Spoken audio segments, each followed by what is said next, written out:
Hi everyone, welcome to the first episode of AVIAPRENEURS. Today I have the honor and the pleasure to meet one of my best friends and business colleagues in the aviation industry, Mr. Stanley Bugeja. Stanley is the managing director of DC Aviation Malta, one of the first ground handling companies in Malta. It's a company that specializes in handling business jets in Malta International Airport. DC Aviation Malta is also a business jet aircraft operator and management company. Stanley is also the founder and president of Malta Business Aviation Association, the association that defends the interest of business aviation operators in Malta. He's also a board member of the European Business Aviation Association, EBAA. Stanley is a true aviapreneur. He has started and managed many successful consulting and aviation trading businesses through all his career. He recently started MACE, Malta Aviation Exhibition and Conference, in 2019, the conference that has been running successfully for 3 years now. Good morning, Stanley. Good morning, Adnan. Thank you very much for that eloquent introduction. I'm honored to be your first guest and to be here with you today. Thank you for your time. I truly appreciate your trust and support. I'm gonna propose some question to you, and I hope you can share with us your experience. I'm sure the audience of Aviapreneurs will be very happy and they are very enthusiastic to hear what you have to share with them. Thank you very much in advance for your generosity of your time and experience with us. I will start about your career. How did you start your career in aviation, Stanley? That's a very good question. I mean, to be honest with you, Adnan, I never, it was not a childhood dream, having an aviation career. It all happened by chance. It's a bit also a funny story. So when I was young, I used to play volleyball, and I loved playing volleyball. Very interesting. As you know, I'm based in Malta, a very small country, and we're talking back in the 80s. So anyways, I became an official coach, approved by the International Federation and whatnot. I was playing for the under 21 team, coaching the females team, playing for a males team. And in all my wisdom at that time, I wanted to become a professional volleyball player and earn my money from that. I was studying in the university, and I couldn't marry the two, the amount needed to study and the amount needed to play volleyball. So when my parents were abroad on holiday, I applied for a job, the first job that I got, to have more time for playing volleyball. So to cut a long story short, the first job was working for an aviation company in Malta, providing services to the oil industry in North Africa. And that's basically how I started my aviation career. Obviously, very quickly, I had no time for volleyball, but just airplanes. It's an amazing story. And although I know you now for many years, but frankly, the first time I heard this story, it's very interesting actually. And you're also giving hope for so many people that they will have a chance to be very successful in aviation, despite not having the aviation as their passion and dream from the childhood and adulthood areas of their life. Adnan, if I may, it's I think aviation is one of those industries where, you know, once you get it into your blood, it's very difficult to get it out of it. I think an aviation enthusiast today, and it's a very particular industry. Either you love it or you hate it. You have to be with your heart and soul in what you do. And to be honest with you, I say this to everybody that I meet and I speak to. When you love what you do, I know I'm not being original here, but you don't work a day in your life, kind of thing. I fully agree. Once I was attending a training class in IATA in Geneva, that was around 12 years ago. We had an instructor from Canada, and he told us that once you work in the aviation industry, you have taken the aviation injection. And the aviation now runs in your blood. and you're addicted to it. You cannot work anywhere else. So I fully agree. Okay. So after you started your first job in this company, which is specialized in ground handling services in North Africa, how did you started your first aviation business, your first company? So actually, that's also quite an interesting story in hindsight. First of all, the company was mainly an operator, providing the company I was working for. The first company I was working for was an operator with turboprop aircraft flying into the desert. Very quickly, I was in the first company for 12 years, 13 years. Very quickly, like we were saying, it got into my blood. I went to study further in the UK. I got my dispatch course, and you know, as a young guy, I was full of motivation and ideas and how I'm going to, you know, prove myself and change the organization I was working with. I was also in a bit of a lucky phase where I was the first generation that was taught computer studies, and I joined a company which had no computers at all.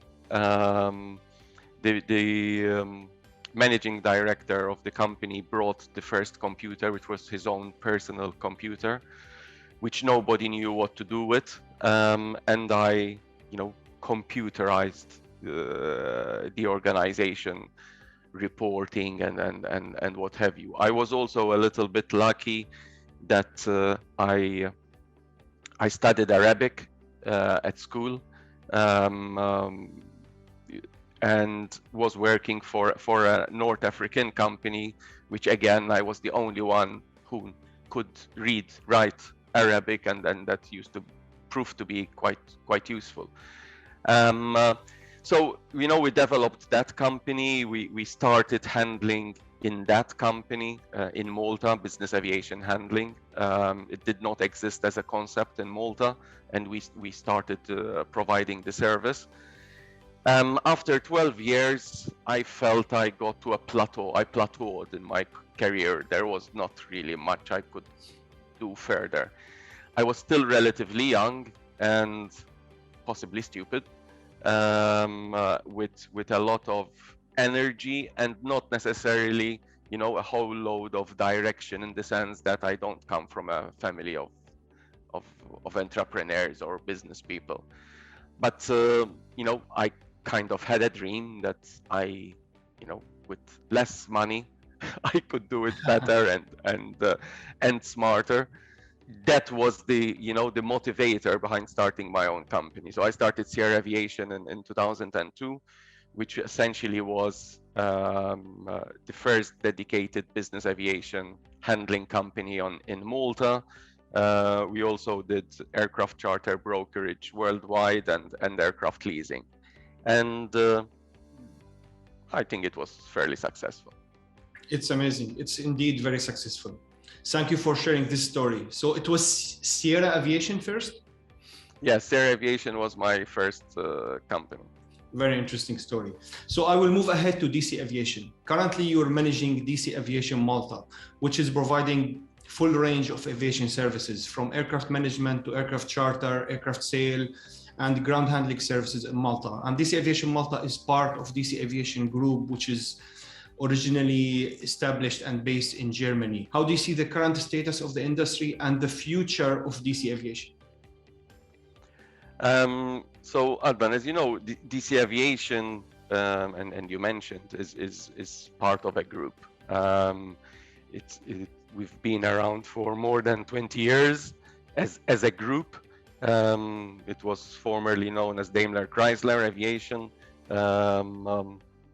and we now have AOCs in Germany, Malta, and the United Arab Emirates.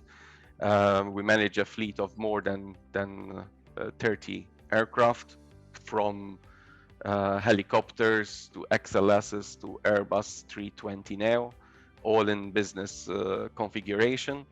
We provide handling in Malta, Dubai, and by the end of this quarter, early next quarter, we will open an FBO in Munich as well, in Oberpfaffenhofen.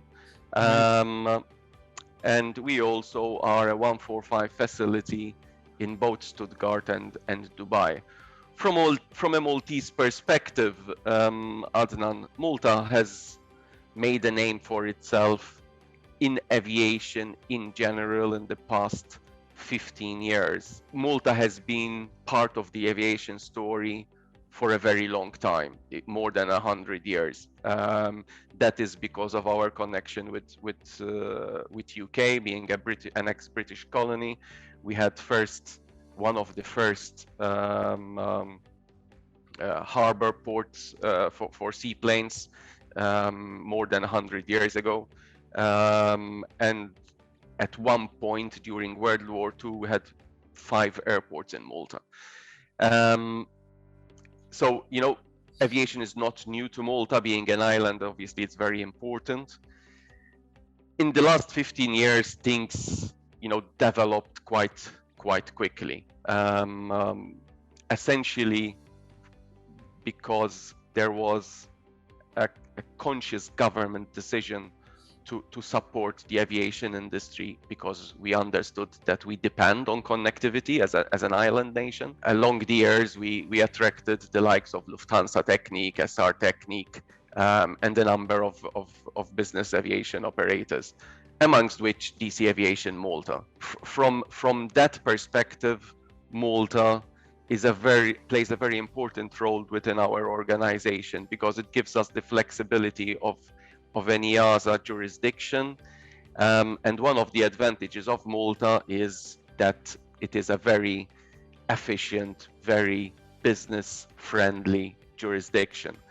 So, you know, the plans for the future would be to continue to grow the AOC in Malta, continue to develop and grow the FBO, look into opportunities where potentially we could also partner or do it by ourselves, MRO services. But what at the moment is very close to heart from my perspective is that I would like to make our organization more green. And what does that mean? We're obviously an industry which uses fossil fuel based fuel, so there's no hiding. We do generate CO2. That does not mean that there is nothing we can do until the technology is there.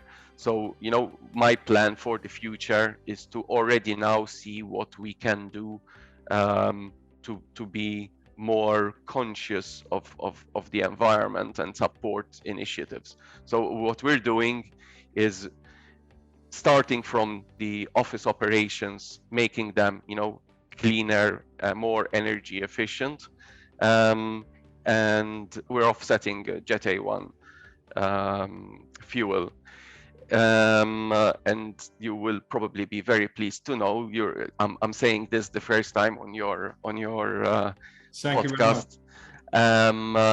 We will, in the next 2 weeks, by the end of next week, we will be offsetting 1 million liters of fuel, which is essentially all the fuel that our FBO in Malta purchases on behalf of our FBO clients, essentially making us a net zero FBO, probably the first in Europe, if not the world. Wow, it's super amazing. I'm very excited. Thank you very much for sharing this information first time with us here in AVIAPRENEURS. Thank you, Stanley. It's very valuable insight. I would like to ask you another question related to COVID, which is now a topic that no aviation discussion can avoid, and maybe any discussion of whatever kind it is can avoid. COVID came to our life 2 years ago, and it impacted the airline industry in different ways. While the commercial scheduled passenger airlines were affected very negatively, cargo airlines had a positive impact. What was the impact of COVID-19 on the business aviation industry? You asked me not to get into politics, and then you asked me about COVID. Uh, So I'll try to be as diplomatic as possible.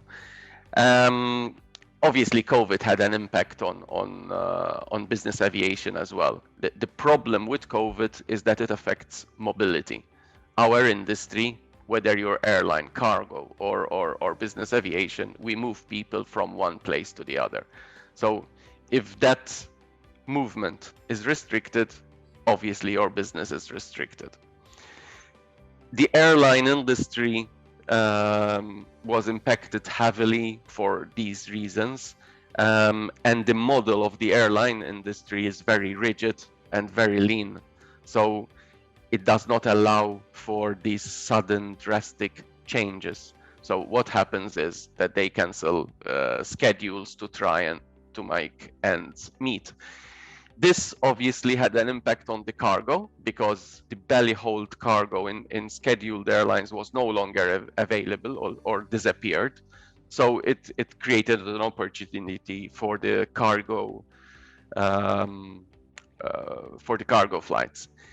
In a similar way, although probably at a bit of a later stage, it's the same thing happened for business aviation, meaning that business aviation has always been about moving people point to point. So if you need to go to Australia from United Arab Emirates, you fly directly from United Arab Emirates to Australia, not you fly from UAE to Kuala Lumpur to Melbourne and eventually get to Adelaide.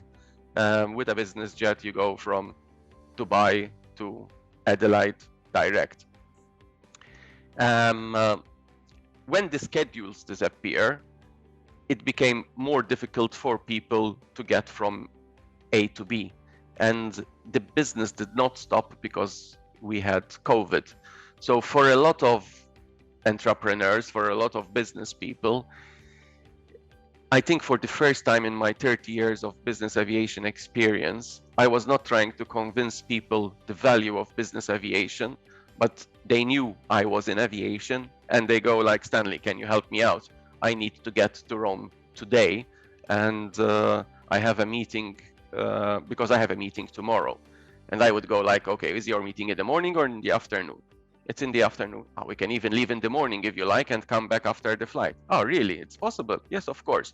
And all of a sudden you see people go like, oh, I didn't really think it was that good. And of course it's more expensive, but the advantages of going, after your meeting, going back home, point to point, saving time, doing more with your time, whether it's leisure, which has a value in itself, or spending it with your family, or actually for your business.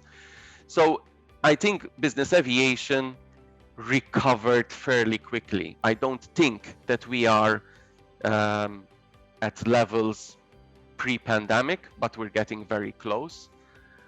I am cautiously optimistic. And why I am cautiously optimistic? Because the restrictions continue. We definitely have got some new clients. I don't think it's 90% of new clients. It's probably somewhere between 5 and 10% of new clients, which will stay. But as long as we remain in this so-called pandemic and the restrictions continue, more and more businesses are going to be affected. So while business aviation at the moment is riding the opportunity that has been created, if the pandemic continues, restrictions continue, I very much fear that businesses will start to suffer and hurt. And obviously, if businesses are suffering and hurting, there's less money going around and there's less money to spend on business jets. So that's kind of my take on COVID and business aviation. Let's hope for the best. Let's hope COVID days are not going to be very long with us. Hopefully, let's hope so. I hope so. My final question is about Mace.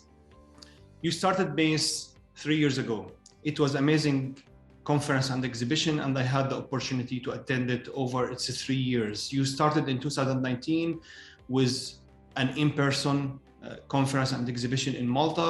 In 2020, it was online conference, and last year in 2021, it was a hybrid model where it was online and offline, physically in person. What's the future of MACE? Where are you going with it? Where are you taking it? MACE is an aviation conference which brings the industry together. Malta is an important jurisdiction from an aviation point of view today, and when I set up MACE, I thought, what better place to get people together from the aviation industry to not create just another conference and the next exhibition, but be potentially a think tank. How can we address the challenges, be it COVID, be it green economy, be it new technology, whether we're talking about Bitcoin or electronic propulsion.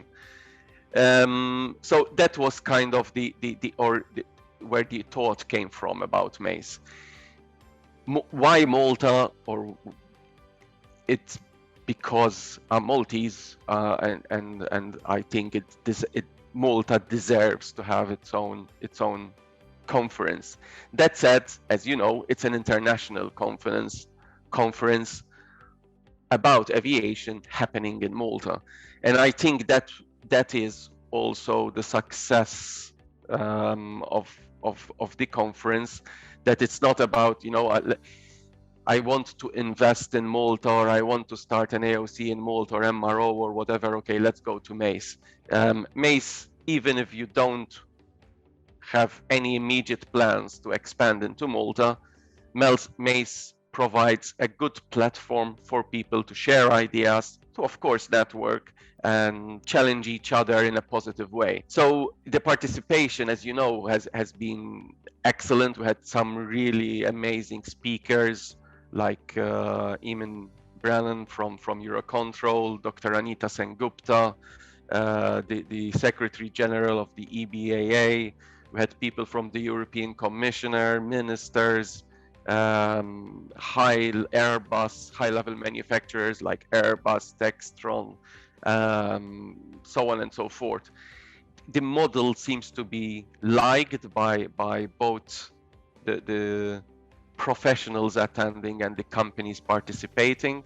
So I'm very positive about the future of MACE. Definitely we'll have a MACE 2022, which will be on the 5th and 6th of October. It will, COVID permitting, be a physical event once again. Dreaming of the future, we would like to export MACE as an event and create similar events in other jurisdictions, because obviously, as much as Malta is a nice place, we appreciate the fact that if you live in South Africa, MACE is very far away. If you live in Beijing, MACE is very far away. So the idea would be to export the concept and have maybe 1-2 MACE happening over a 12 calendar month period in different continents. We're already in an advanced stage of